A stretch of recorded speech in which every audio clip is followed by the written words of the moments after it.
केसरिया बालम आवो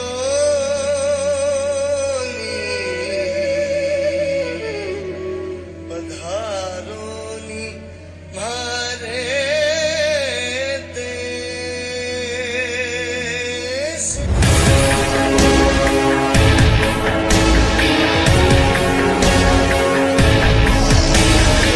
2 दिनों से जयपुर में हूँ, बट काम के सिलसिले में सिटी को एक्सप्लोर नहीं कर पाया। आज वक्त मिला है तो आज इस सिटी ब्यूटीफुल को एक्सप्लोर करते हैं। चलिए चलते हैं। तो अभी हम एंटर कर रहे हैं जयपुर वॉल्ड सिटी। पहले का जो जयपुर है वो इतना ही था, इसके चारों तरफ दीवार बनी हुई थी और बाद में धीरे धीरे करके ये जयपुर बड़ा हो गया। ये है एक गेट। इस गेट ऐसे कई सारे गेट्स हैं और इसके बाद हम एंटर कर रहे हैं जयपुर वॉल्ड सिटी, जिसके चारों तरफ जो ये दीवार बनी हुई है। अब तो खैर पूरा का पूरा जयपुर इसके बाहर है, बट जब ये बना था तो ऐसा ही था। इस वक्त हम खड़े हैं जयपुर वॉल्ड सिटी के अंदर। ये सामने एक गेट है जिससे हम घुस के आए हैं और ऐसे ऐसे कई सारे गेट्स हैं और ये है ट्रेडिशनल दुकानें। सारी दुकानें एक जैसी हैं। काला कलर लैब, भारत साइकिल, काला स्टूडियो, आर के पंखे वाला, फोटोज और इस तरह की कई सारी शॉप्स हैं। बेसिकली इनके अंदर वो ट्रेडिशनल सामान मिलता है, हैंडीक्राफ्ट्स वगैरह इस तरह की चीज़ें मिलती हैं। और एक बात मैं आपको और बता दूं कि ये जो पिंक सिटी कहते हैं, ये एक्चुअली इस वाले कलर को कहते हैं। वास्तव में ये पिंक विंक नहीं है, ये some kind of an orangish colour है, बट पिंक होता तो उतना अच्छा नहीं लगता। और ये जो रास्ता है इसको बोलते हैं चौड़ा रास्ता, और ऑब्वियसली इसलिए कहा जाता है क्योंकि ये उस वक्त शायद चौड़ा रहा होगा। अब तो खैर ऐसे कई सारे रास्ते हैं। तो हर तरह अजीब तरह की दुकानें हैं। सरफराज होटल, आकाश पतंग वाला और इस तरह का, और चारों तरफ ये घर बने हुए हैं। ये बहुत ही पुराने घर हैं और इसके अंदर लोग सदियों से रहते आ रहे हैं, पता नहीं कब से रहते आ रहे हैं। तो ये एक जगह है जहाँ पे अभी तो ये खाली है, बट जब अभी दिन चढ़ जाएगा 8, 9, 10 बजे के बाद जब ये दुकानें खुल जाएंगी तो इसमें फिर पैर रखने की भी जगह नहीं होती है, पार्किंग की कोई जगह नहीं मिलती है और फॉरेनर्स के लिए ये बहुत ही पॉपुलर जगह है। और ऐसे गेट्स और ये टिपिकल जो पेंट है, ये राजस्थानी राजपूताना पेंट है और ये लगता तो सुंदर है। और जयपुर अगर कोई भी आता है तो उसके लिए ये मस्ट विजिट है। वो सामने आपको दिखाई दे रहा होगा, इस गेट के बियॉन्ड भी एक वॉल है, तो इसीलिए इसको जयपुर वॉल्ड सिटी भी कहते हैं। सुबह सुबह का वक्त है, इसलिए बाजार तो सारा खाली है और यही सही टाइम है आपको इस बाजार को घुमाने का। तो चलिए आपको इस बाजार में एक ड्राइव पे लेके चलते हैं। केसरिया बालम आवो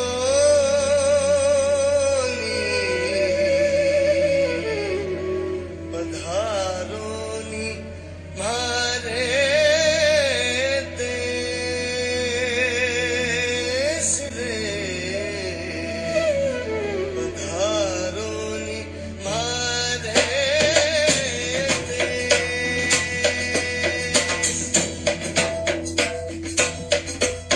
केसरिया बालम आवो पधारोनी मारे देश। अभी हम जिस जगह पे खड़े हैं इसका नाम हर एक आदमी ने सुना होगा। इसको कहते हैं हवा महल और ये राजपूताना आर्किटेक्चर का एक अव्वल नमूना है। इसके अंदर ये जो छोटे छोटे झरोखे बने हुए हैं, मैं थोड़ा और पैन करके दिखाता हूँ। ये जो छोटे छोटे झरोखे बने हुए हैं, ये इस तरह से बने हुए हैं ताकि इस विंड सर्कुलेशन से ये महल ठंडा रहे। और ऐसी कहीं मैंने पढ़ा था, ऐसी तकरीबन 1000 खिड़कियां हैं, 983 if I am not wrong. और इन खिड़कियों से जो महल के लोग थे, महल की औरतें थे बेसिकली, ये बाहर का नज़ारा देख सकती थी, क्योंकि उनको बाहर आना तो अलाउड नहीं था बिकॉज ऑफ द पर्दा सिस्टम। राजपूतों में पर्दा काफ़ी प्रचलित था, अभी भी काफ़ी पर्दा इस्तेमाल किया जाता है। तो ये रहा राजपूताना आर्किटेक्चर का एक अव्वल नमूना। तो यहाँ जयपुर जो भी आता है उसके लिए ये एक मस्ट सी प्लेस है, हर एक बंदा यहाँ आता है। और ये एक और इसके बारे में कुछ 2-3 चीज़ें हैं। लोग सोचते हैं ये महल का फ्रंट हिस्सा है, सामने का हिस्सा है, एक्चुअली ये महल के पीछे का हिस्सा है। और ये महल इसके पीछे है।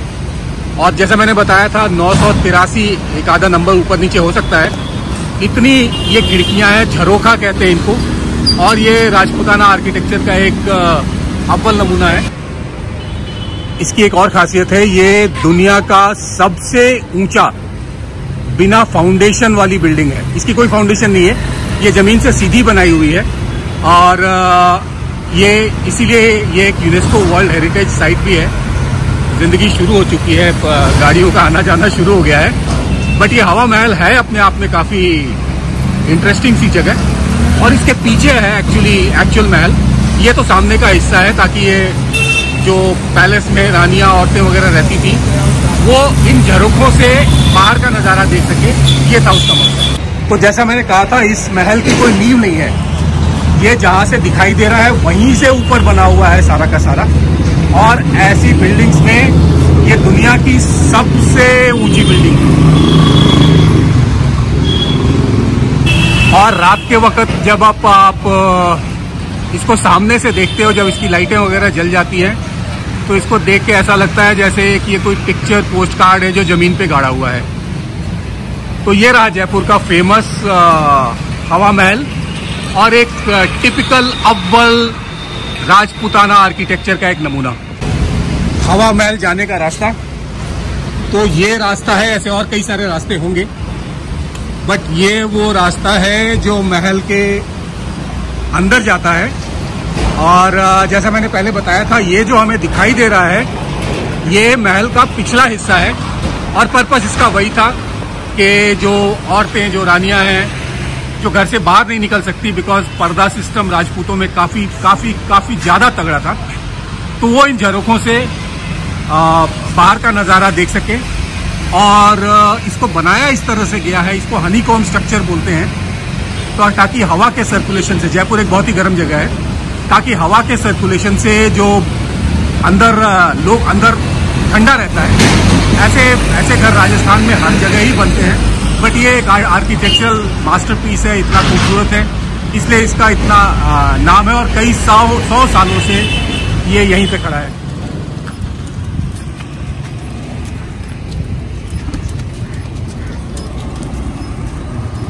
वैसे दिखाने में आपको ये नहीं आया था, दिखाने में आपको आया था ये इलाका। चलिए आपको सामने से दिखाता हूं। ये कई शहरों में आपने देखा होगा ये कबूतर, और इसके बगल में ही बैठा बंदा दाने बेच रहा है और लोग उससे वो खरीद के इन कबूतरों को खिलाते हैं। और यहाँ काफी सारे कबूतर होते हैं। इनफैक्ट एक ऐसा भी टाइम आता है जब इस आदमी के चारों तरफ कबूतर हो जाते हैं और उसको देख के ऐसा लगता है जैसे ये कबूतरों के बीच में बैठा हुआ उसकी रखवाली कर रहा है।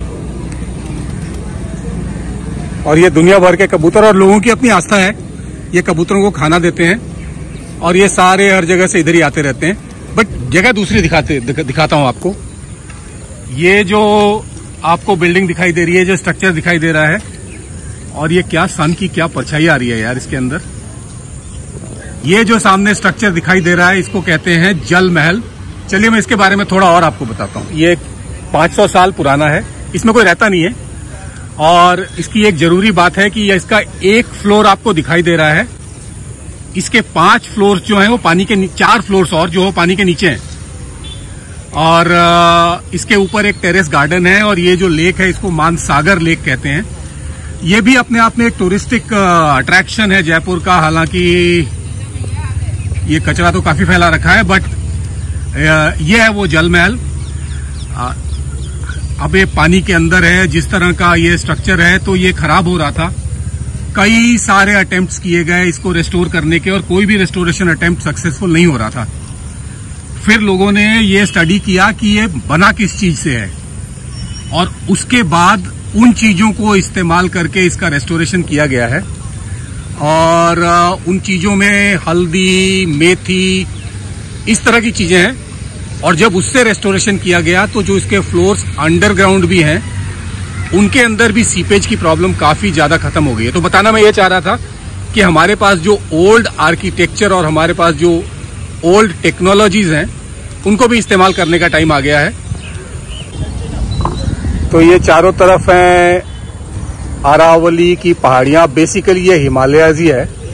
ये बहुत ही अच्छा रिफ्लेक्शन सन का इस मानसागर लेक के अंदर आ रहा है। और सामने है द फेमस, वो कैसे कहते हैं, वन एंड ओनली जल महल। इसके अंदर जाना अलाउड नहीं है। और इसका जो गार्डन है वो छत के ऊपर है, और उसको इसका टेरेस गार्डन कहते हैं। वो भी उसको भी मेंटेन किया जाता है, बट इस पे जाने के लिए एक स्पेशल परमिशन लेनी पड़ती है, और मेरा इसमें जाके एक गार्डन देखने का कोई इरादा नहीं है। अगर आप जाना चाहते हैं तो परमिशन आप ले सकते हैं, बट व्यू काफी सुंदर है। तो दिस इज द फेमस जल महल, और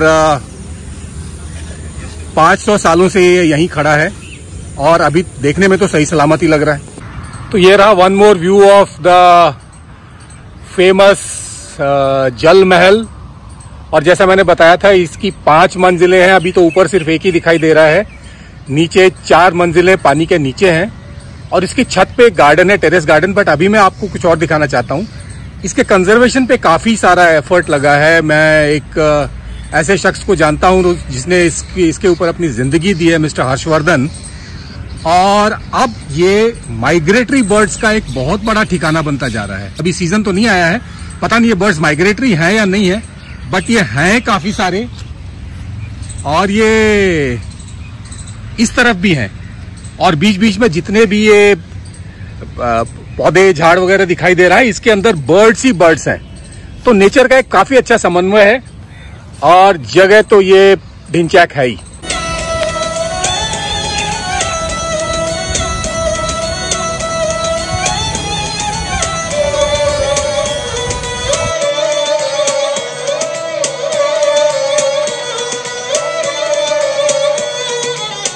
हवा महल के बाद चलते हैं हम कुछ और हिस्टोरिकल मॉन्यूमेंट्स देखने के लिए। कुछ फोर्ट्स हैं, कुछ महल हैं, अपने आप में बहुत ज़्यादा खूबसूरत है, पर उसको आप देख पाएंगे अगले वीडियो में, क्योंकि इस वीडियो को इसका वक्त हो चुका है अभी।